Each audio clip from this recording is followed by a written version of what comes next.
And welcome everybody, it's Dan, hope you're well today. So if you want to join in, just put any comments that you've got down below. But welcome to the podcast today.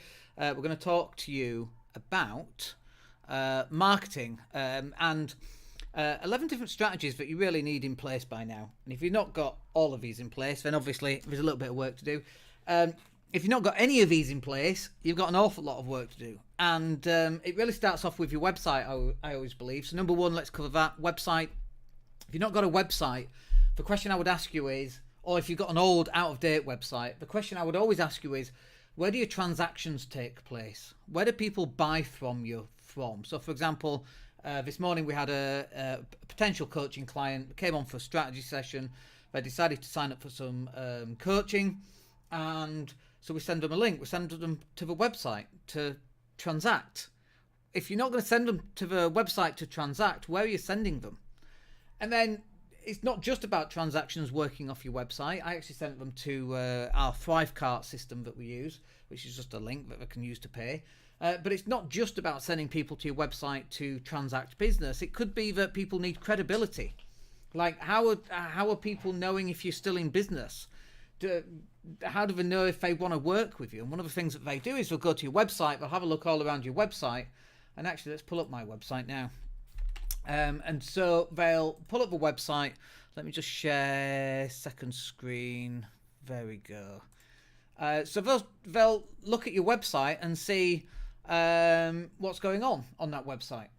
So here, for example, there's all sorts of funky stuff on there that you can see.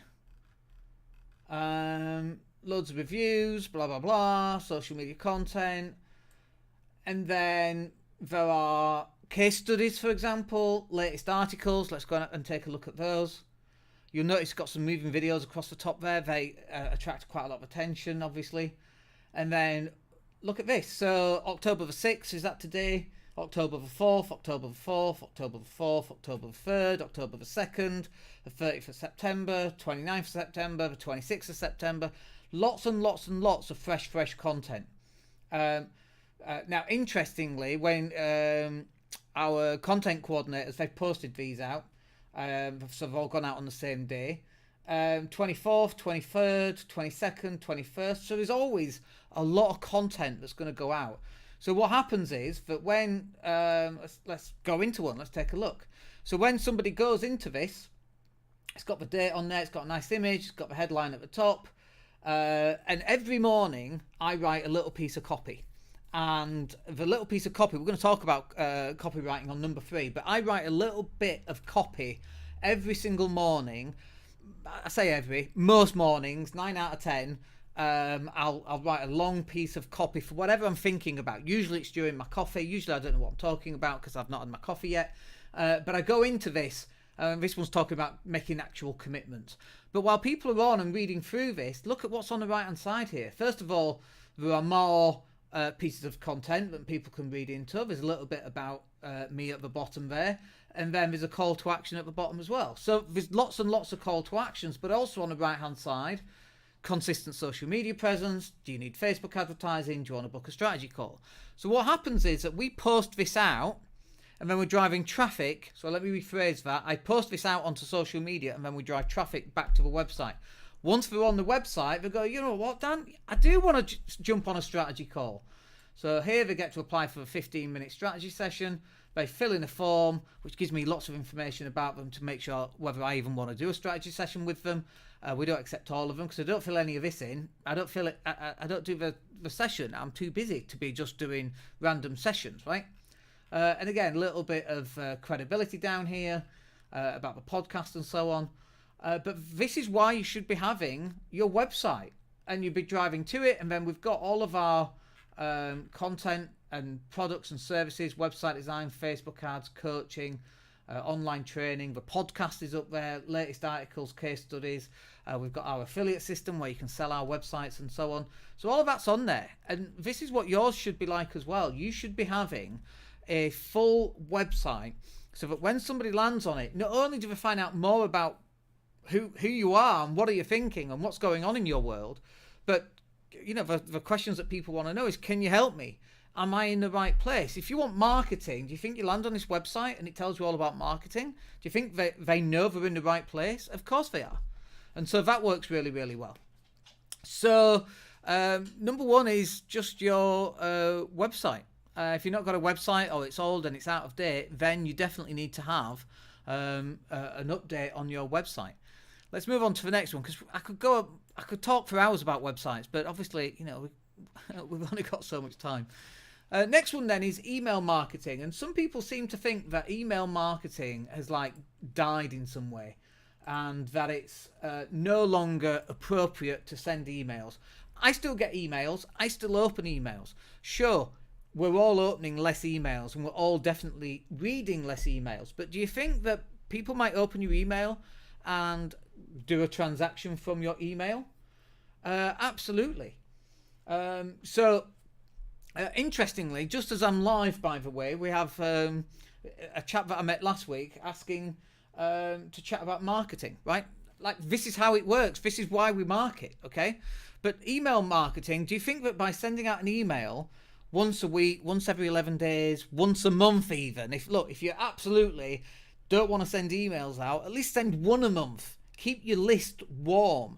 Not only should you be sending emails out, and the type of emails that you should be sending out are giving advice and help and inspiration. You should be doing all of that within your email marketing. But in addition to that, you should be letting people know what the benefits are of buying your products and services. The problem or the mistake that people make is they just do it all the time. Buy. And literally your client's saying buy.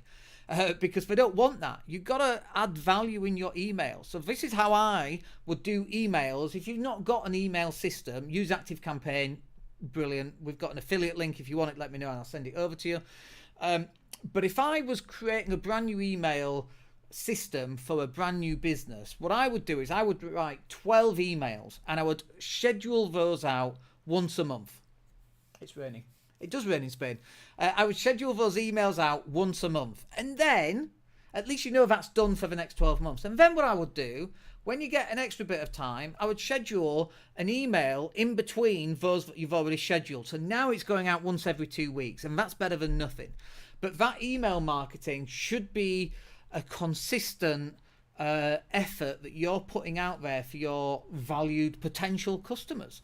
And with the email marketing as well, what was I going to say? I forgot what I was going to say. Something really cool on email marketing. Oh, about landing pages. I've got no one to email. No one's on my list, right? So the money's in the list. And I'm sure you've heard that before. So what are you going to do to create more people going into your email list? So we call these lead magnets, where you create something that someone can then just download. The dog's gone under the desk because she's scared of thunder.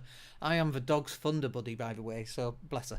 So email definitely has a place, but if you've got nobody to email to, then you need to create landing pages, then you need to create lead magnets, and a lead magnet could be a 3 PDF, or it could be a 8 video training session where each video is 3 minutes long, 24 minutes worth of video. You could do that, and you can set that up. And will people subscribe to that because they want access to this free education and information? Of course they will. How do you think we did it? How do you think we do it for our clients? And then, of course, the next one is copywriting. You need to be able to write long form copy. Now, what I'm going to do is just show you. Let me just share my screen again. Second screen. Transition over. Okay, here we go. So here, this one from 5 hours ago. This is my long form piece of copy. That's just me going live, by the way. But this long form piece of copy here, look, I write that almost every morning. This is a blind lady who does CrossFit, which is amazing. Shared that. There's something about Quantum Leap there. This is me putting out the copy that I've just put out. This is a post about marketing. This is my previous life from 2 days ago. Let me just try and find another long form of copy. This one here from 4 days ago was about the marathon. Look, this copy's not huge. It's actually quite a funny piece, that one. But it's not huge. In terms of the amount of content that you need to be putting out, it's not huge. Like, here's another short one. But it's regular content that's going out. And that regular form of content is setting us up for people to sit and read it, and then for people to sit in their mind's eye, what do they think about me and my business?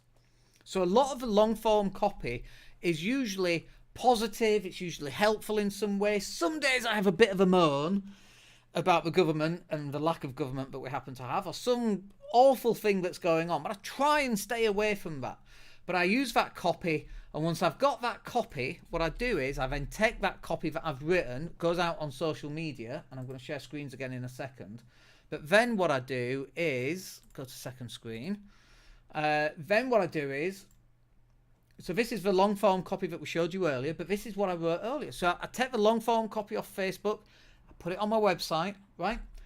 Then what I do is I schedule a post to go across all the social media. We're going to talk about scheduling a little bit further down, but I schedule a post which then drives people back to the website.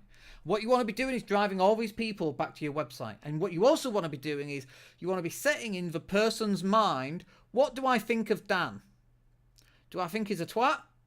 Do I think he's helpful? Do I think his sessions are useful? Do I think he knows what he's talking about? Whatever your business is, let's say it's a Will's business, you want to be creating this idea that you actually know what you're doing, right? You want to be putting over the fact that, you know, from maybe a personal experience, that you knew someone who didn't have a will, and then it caused all this problem, a property went into probate, and it took years to sell this property, and all this stuff, right? That's the sort of stuff that you should be writing about. Copywriting seems to be this lost skill for some reason. But the copy that you're going to write copy for your long form posts, you're going to write copy for your email, you're going to write copy for your website. You've got to get good at writing copy. We've spent an awful lot of time getting good at writing copy. And the best type of copy that you can write is when you write it from the heart. It's when you write a piece of copy, a piece of wording, like a little story, and it's from a personal experience, and it's something to share. Is everybody going to read it? No. Are some people going to read it? Yes. What you then might want to do is you might even go live and create a live about this. Like, I could do this about commitment and self-doubt of the opposite ends of the same scale, okay? Now, I would actually, what's better than that is for me to actually create a video, not go live. I like going live where we have a list of things, we're going to go through it. I like doing that kind of thing. But for something like this, you could just not necessarily read it, but some people use auto cues, and then they're looking at the camera and they're doing it that way. I'm not keen on that, because I like this idea of being like, woo, I don't know what's going to happen next. I like that, right? But you might want to do a video just talking about the opposite ends of a scale and making decisions based off this. Because some people are going to watch a video, some people are going to listen to the podcast that goes onto iTunes, and some people are just going to read it on Facebook, and some people are going to read it on your website. But it's not for you to determine how people are going to consume your content. It's for them to consume it however they feel best. So your job should be, whatever content you create, is to get it out, video, audio, and text.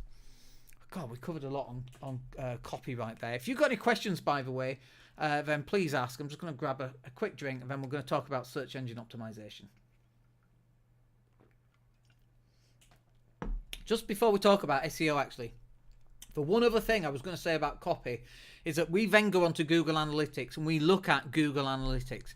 In fact, this would be number 12 on here if we had space, but Google Analytics tells me that a page like this one you're about to see here, this page, people click the link and they land on a website. Now, it might not be a lot of people because some are reading it on Facebook, but others are clicking the link and they're ending up on my website, and now they're able to go through all of this stuff.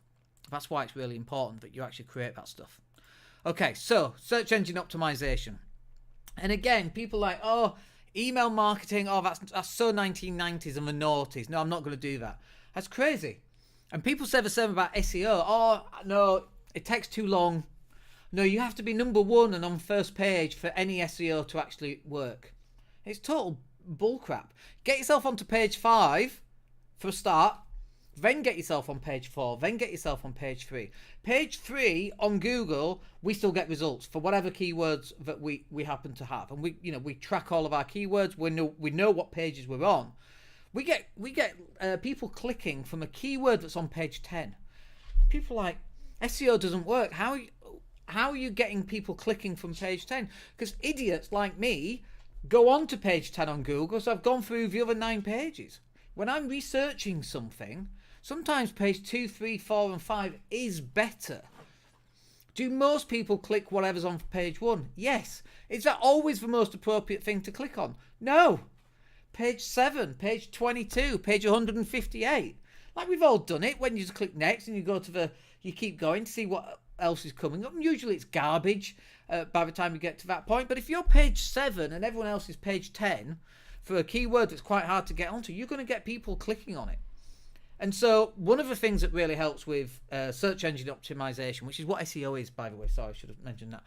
But one of the other things that helps on SEO is that when we write the copy on Facebook and then we have a link back to the website and people click that link, Google's looking at that and going, oh yeah, people are clicking from that Facebook post back onto his website. That page must be important.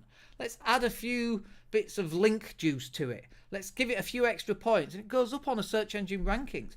The more traffic that you deliver from social media content, the more you're going to rank your entire website. Like, I don't think people realize this. So let me say it again. The more content that you put out on social media, first of all, the more links you're going to have, because you have these link factories that go and take these links and then they copy them onto their own website, and you start getting more people linking to your website. But Google are looking at who's clicked from Facebook to your website page, and then how long have you spent on that page, and we call that a bounce rate. If people just bounce off and you've got a high bounce rate, like less than 7 seconds, 85% of most people just disappear within less than 7 seconds. Our bounce rates are like 40%. Unheard of. 40%, which means that 60% of people are staying longer than the 7 seconds. So that helps our Google Analytics, it helps our keyword optimization, and it helps on our Google rankings. Like, most people just don't know this stuff. Okay, next one then. CTA is a call to action. Now, I'm just looking. Sometimes we don't put a call to action on. And I don't think you should put a call to action on every single piece of content that you put out, because it's just sale, sale, sale, sale, sale. That's it. That's not what we want you to do. What we want you to do is every so often put a call to action. Like, we've got a call to action on this live. Let me see what it says, because I can't remember. The call to action on this live. Let me just scroll back up to the top here. Get your full digital marketing team in place for just $12.50 a month. And then there's a link to the marketing team. That's a call to action. Now, I'm not saying that you get... Oh, I'll come to you, Ursula. I've just seen your comment. I'll come to you in a second. I'm not saying that you put a call to action on every piece of content. You don't want it to look too salesy. But Ursula's just asked, how do you get email from your web page? So I think Ursula's asking... how do you get a visitor's email address from your web page? Well, you do this from giving a lead magnet. I couldn't remember what the name is. Let me just go to our Facebook ads page, and I'll show you what I mean by a lead magnet. Okay, so let me share this page for you. Second screen, transition. Here we go. So right here, this is on our Facebook page. So market more using Facebook ads. Download our free Facebook ads guide. Now this Facebook ads guide, I think it's like a 12 or a 16 page document. We actually spent a lot of time creating this document, and it actually details how to actually create Facebook ads. It does it from start to finish. Now, we did this maybe last year, so I'm sure Facebook have changed a few things, but basically it's up to date and it's generally correct. And so all you do is you click download the guide, and then we have a little pop-up box on our website where people can put in their name, their phone, and their email address. And whenever, by the way, someone does this, I get an email notification. So this is Active Campaign, where we get this little form from.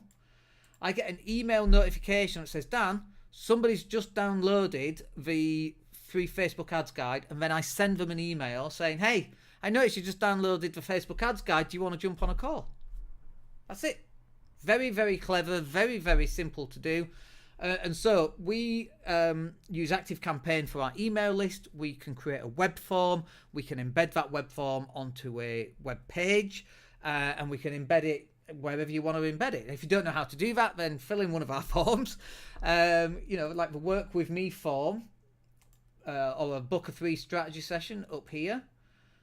If you want to jump on a call, then this is just another web form. On this one, we get a bit more information because we want to know who we're dealing with and where they are and what the website looks like and what work needs to be done before we jump on that call, so we're a little bit more organized. But basically, that's how that works. Hopefully that answers your question. Feel free to ask any more. There I am. Let me just go back here. Okay, so I think we've done call to actions there quite well. You don't need them on every single post, but you should have them on some of them. The next one then, and we've been testing this, by the way, and so we tested it, worked really well, and then we did absolutely nothing with it. So with Facebook Shorts or Instagram Reels, or even better is YouTube Shorts.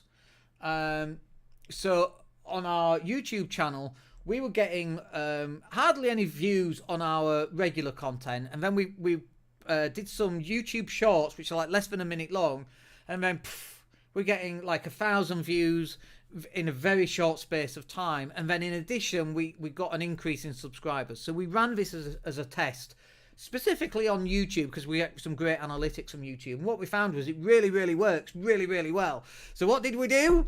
Nothing. I've just been so busy, and this is like a month ago. I've been so busy on the property side and bringing clients on. We've taken on so many clients recently, which is all good, obviously.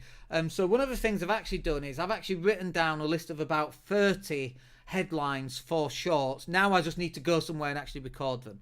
So a YouTube short, a Facebook reel, or an Instagram reel is something that's less than a minute long, and it gets an awful lot of traction. But it's like fish and chip newspaper, if you remember fish and chip newspaper. It comes along and then it goes in the bin the next day. So YouTube shorts tend not to hang around a lot, but they do get a lot of views, and they can attract subscribers to your channel. Now, the one thing I would say here is that when I was running these YouTube shorts, it was just me doing like some CrossFit stuff, and my kid was coming to CrossFit as well. She's 7, bless her, and she was doing some pull-ups as well. So we posted some of that because it's interesting to me anyway, and we got loads of views on it. So, and we got subscribers, but they'll have been the wrong kind of subscribers more than likely. What we should really be doing is, we're a digital marketing agency. We should be running shorts about digital marketing, just giving little 60-second hints and tips. So the people that subscribe are people that want to help with either their business or with digital marketing. And so if there's a good match or a better match than the type of shorts that we were doing. But like I say, it was just a test to see how it went, and it actually went really, really well. And definitely something you should do. Something we should do as well. Images and copy. So this is the other thing is, really that should be images, video, and copy. So I'm sure you've seen this on my social media feed. Let me just grab a quick drink.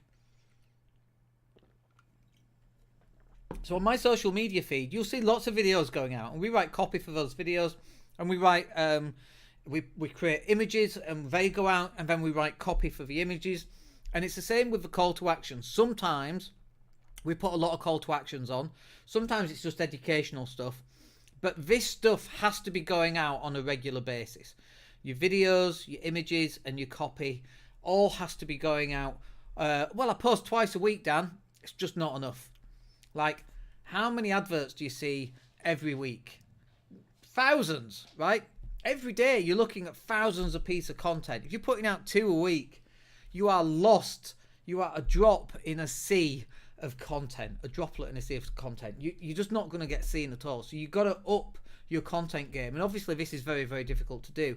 Doing it with this, for example, I actually quite enjoy these lives. We get people coming on, sometimes they ask questions and so on, and then they listen to the podcast, and then later on they re-watch it, and we can pull some of this content out, and we can then reutilize some of that content.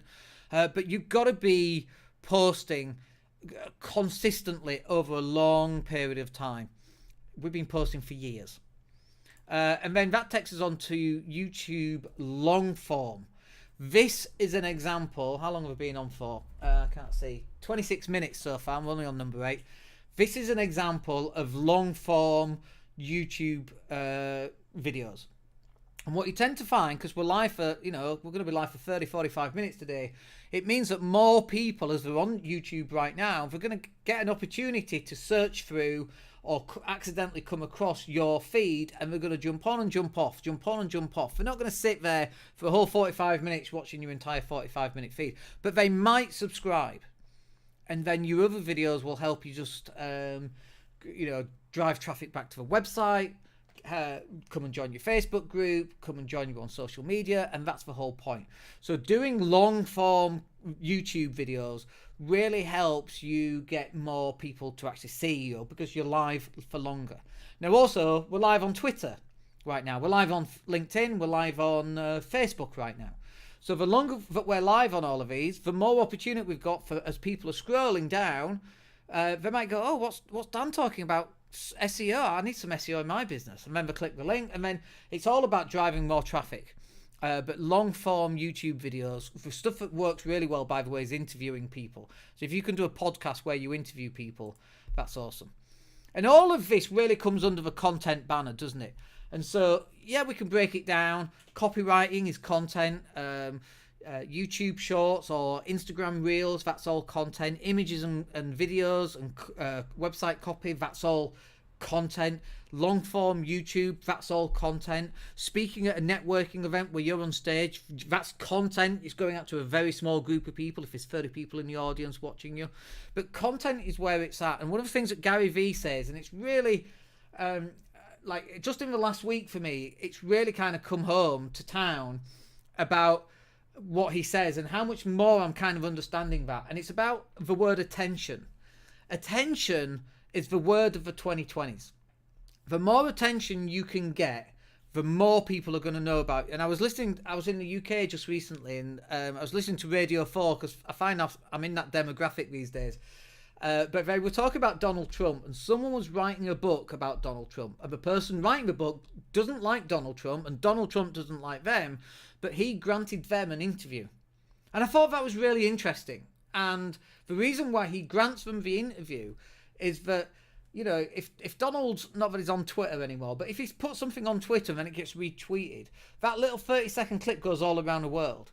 The book that's been written about Donald Trump is a long-form piece of copy that goes in a bookshelf because he believes that any form of attention, he even wrote a book. Not that he wrote any books because it's all ghostwritten. The Art of a Deal was ghostwritten, by the way.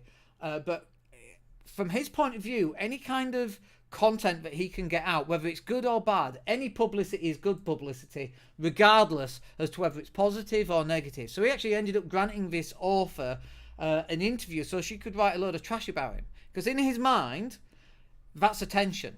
And I kind of agree with that. Obviously I don't agree with, maybe not obviously, I don't agree with half the stuff Donald comes out with, but his concept of getting in front of the cameras and, if there's one thing he can do really well, it's get attention. And what Gary Vee says about getting attention, that is the currency of 2020. Speaking of the 2020, speaking of currency, at CrossFit this morning, we had a dog. And I was like, every CrossFit has a dog. But this one was a Shiba Inu.